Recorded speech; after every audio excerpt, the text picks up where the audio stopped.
Barricades लगे इनको कूटते हुए हम आगे जाने का हम प्रयास करेंगे। भाजपा के नेताओं को हम घर से निकलने नहीं देंगे। ये कोई गलतफहमी में किसी मुखालत में ये नहीं रहे। आप उसके लिए ऐसे शब्दों का सदन के अंदर उपयोग कर रहे हो और फिर आप उसको ये और लगता है कि आपने गलत प्रयोग नहीं किया। ये सबसे बड़ी मतलब इनकी नकारियत नालायक रोलेलाल जी और उन पे खुद पे सरकार पे आरोप लगा रहा है कि मेरा मोबाइल टैप किया जा रहा है। पद वाले को सबको ये कहे सदन में कि ये तुम्हारा बाप है क्या, ये तुम्हारा पापा है क्या। मुख्यमंत्री का घेराव किया जाएगा, विधानसभा अध्यक्ष का, सभी का घेराव किया जाएगा। जब शहीदों को नहीं छोड़ा तो करोड़ी लाल मीणा क्या है।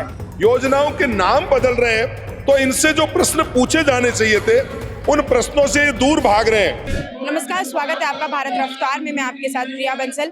इस वक्त आप तस्वीरों में देख सकते हैं कि मेरे पीछे काफी ज्यादा संख्या में लोग यहाँ पर मौजूद हैं और ये लोग हैं कांग्रेस के कार्यकर्ता, कांग्रेस के समर्थक। जी हाँ, इस समय राजस्थान की राजनीति में काफी ज्यादा सियासी भूचाल मचा हुआ है। फरवरी का महीना चल रहा है, धूप भी बहुत ज्यादा है और इसी तरीके से राजस्थान की राजनीति में भी काफी ज्यादा गर्माहट जो है पैदा हो चुकी है। जी हाँ, आपको बता दें कि कुछ दिन पहले ही जब विधानसभा सत्र चल रहा था उस दौरान अविनाश गहलोत जो बीजेपी के विधायक हैं, उन्होंने जो पूर्व प्रधानमंत्री है इंदिरा गांधी उसके लिए एक टिप्पणी दे दी थी जिसमें दादी शब्द का उन्होंने प्रयोग कर लिया था, जिसकी वजह से पूरी कांग्रेस जो है वो भड़क उठी थी। उनका कहना था कि बहुत ज्यादा अपमानजनक जो है शब्द का इस्तेमाल किया गया है। इसी के मद्देनजर काफी ज्यादा बवाल हो गया था, प्रदर्शन होने लग गए थे, जिसकी वजह से बीजेपी सरकार जो स्पीकर है जो वासुदेव देवनानी, उन्होंने 6 विधायकों को निलंबित कर दिया और उसी को लेकर अब यहाँ पर प्रदर्शन किया जा रहा है। क्या कुछ पूरी रणनीति रहेगी, क्या कुछ पूरा मंथन रहेगा, उनसे बात करेंगे। सर, क्या कुछ पूरी आपकी रणनीति रहेगी अब आने वाले वक्त में, क्योंकि विधानसभा का कूच का भी प्लान किया जा रहा है। अब कुछ ही देर में गोविंद सिंह डोटासरा और टीकाराम जूली भी यहाँ पर आने वाले हैं। क्या कुछ कहना है? जी, जैसा कि आप देख रहे हो कि ये भारी संख्या में लोग यहाँ आए हुए हैं। विधानसभा के अंदर हमारे जितने भी विधायक है वो धरना दे रहे हैं। विधानसभा के बाहर आप देख रहे हो कुछ ही देर में हम कूच करेंगे और बैरिकेड्स लगे इनको कूटते हुए हम आगे जाने का हम प्रयास करेंगे गांधीवादी तरीके से। और हम ये कहना चाह रहे हैं कि जिस प्रकार से शब्दों की जो मर्यादा को तार तार किया है भाजपा के नेताओं ने, तो हम उनका विरोध करते हैं। हम चाहते हैं कि मंत्री माफी मांगे, शब्दों को वापस ले, हमारे विधायकों का निलंबन वापस लो, नहीं तो सड़क से सदन तक आप देख रहे हो 3-4 दिन हो गए कांग्रेस सड़कों पे है और भाजपा के नेताओं को हम घर से निकलने नहीं देंगे। ये कोई गलतफहमी में किसी मुखालत में ये नहीं रहे। दादी शब्द का प्रयोग करना आपको ज्यादा अपमानजनक लगा, क्यों लगा?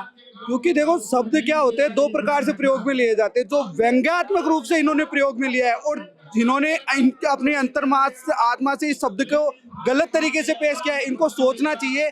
क्या कभी ये अपने लिए ऐसे शब्द सुन सकते हैं कि क्या इनके विधायक या ऐसा सुन सकते हैं? कभी नहीं सुन सकते। लेकिन आप इंदिरा गांधी जी को देखिए, जो आयरन लेडी रही है, जिन्होंने आज गांव में प्रत्येक व्यक्ति के अंदर बसे हुए, जिन्होंने महिला सशक्तिकरण की आवाज उठाई, जिन्होंने आज भारत को एक नए आयाम दिया, आप उसके लिए ऐसे शब्दों का सदन के अंदर उपयोग कर रहे हो और फिर आप उसको ये और लगता है कि आपने गलत प्रयोग नहीं किया। ये सबसे बड़ी मतलब इनकी नकारियत नालायक होना है इनका। और आपको मैं ये बता दूं कि ये जो गांव-गांव से जनता आई है, ये इसलिए नहीं है ये दिखावे के लिए, ये जनता आर पार की लड़ाई के लिए आई है। अभी ये बैरिकेड्स पे हम कूच करेंगे और गांधीवादी तरीके से हम इनको बताएंगे कि ये कांग्रेस का सिपाही है, कोई ऐसे नहीं है कि आवारा नौजवान है जो यूं ही चल के आ गया। इसको पूरे मुद्दे की जानकारी है और ये सदन तक लड़ाई जारी रहेगी। विधायकों को निलंबित कर दिया जाता है, क्या लगता है कि बीजेपी सरकार की तानाशाही वाली जो मानसिकता है वो दर्शा रहा है? बिल्कुल तानाशाही है ये, क्योंकि इनकी ही विधायक जैसे मंत्री इनका कि रोलेलाल जी और उन पे खुद पे सरकार पे आरोप लगा रहा है कि मेरा मोबाइल टैप किया जा रहा है। और मैं सबसे बड़ी देश की सबसे बड़ी ये मानूं कि अपमान की है जो अभी इंदिरा गांधी का जहाँ नाम लिया है, दादी बताए, तो अपन अगर भाजपा वाले को सबको ये कहे सदन में कि ये तुम्हारा बाप है क्या, ये तुम्हारा पापा है क्या, ये बिल्कुल गलत है। जो कहा है ना वो बिल्कुल गलत है, उनको वापस लेना चाहिए और जनता के सामने इनको माफी मांगना चाहिए, बिल्कुल पूरी जनता की। मुख्यमंत्री अशोक गहलोत क्यों इस पूरे मामले में पीछे है? सिर्फ औपचारिकता के तौर पर सोशल मीडिया पर टिप्पणी दे रहे हैं, क्यों आगे आके बात नहीं कर रहे हैं? क्योंकि सचिन पायलट तो आज पहुंच चुके हैं, वो भी पहुंचने वाले थोड़ी देर में। अशोक गहलोत जी आ रहे हैं। और अब आपकी क्या कुछ रणनीति रहेगी आगे की? आगे अगर ऐसे करते रहेंगे तो हम बर्दाश्त नहीं करेंगे और आगे आंदोलन जारी रहेगा। ठीक है। और भी यहाँ पर तमाम लोग हैं, हम पीछे देख सकते हैं पूरी बैरिकेडिंग लगाई हुई है क्योंकि विधानसभा का कूच करने का जो प्लान है वो लगभग तय माना जा रहा है। अब कुछ ही देर में संबोधन देने के लिए यहाँ पर टीकाराम जूली आने वाले हैं और गोविंद सिंह डोटासरा जो नेता प्रतिपक्ष है वो आने वाले हैं। क्या कुछ पूरा रहेगा मामला वो हम आपको लगातार अपडेट देते रहेंगे, लेकिन यहाँ पर हमारे साथ तमाम युवा भी हैं, उनसे बात करते हैं। क्या कुछ आपका आगे की रणनीति रहेगी? आप आए हैं यहाँ पर कांग्रेस का समर्थन देने के लिए, मुझे लगता है कि आपको बोलना चाहिए, तो क्या कुछ आपकी रणनीति रहेगी, क्योंकि दादी शब्द का जो प्रयोग किया गया है कितना अपमानजनक लग रहा है आपको? देखिए, आज इंदिरा गांधी जी है, उनके प्रति ये शब्द बोलना ये बहुत ही दुर्भाग्य है।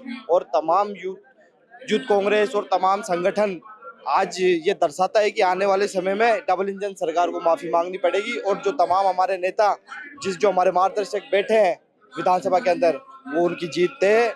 और आने वाले समय में हम और बड़ा, इससे भी बड़ा आंदोलन करेंगे और पूरे भारत में वो आंदोलन होगा। धन्यवाद। कांग्रेस लगातार प्रदर्शन करिए, 3 दिन बीत चुके हैं, दिन रात प्रदर्शन किया जा रहा है। दो विधायकों की तबीयत भी बिगड़ गई थी, इतना ज्यादा जो है माहौल खराब होता जा रहा है। आज की भी जो विधानसभा सत्र थी उसको स्थगित कर दिया गया।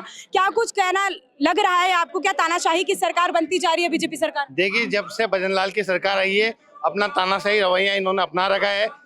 हमारी देश की आयरन लेडी के नाम से मशहूर इंदिरा गांधी जी का ये विधानसभा में अपमान करते हैं। और कि इतनी शर्मनाक बात है कि जब विपक्ष के नेता उस बात को उठाते हैं, तो ये 6 हमारे विधायक है, जिसमें हमारे पीसीसी के प्रदेश अध्यक्ष है गोविंद सिंह डोटासरा, उनको भी इन्होंने निलंबित कर दिया है।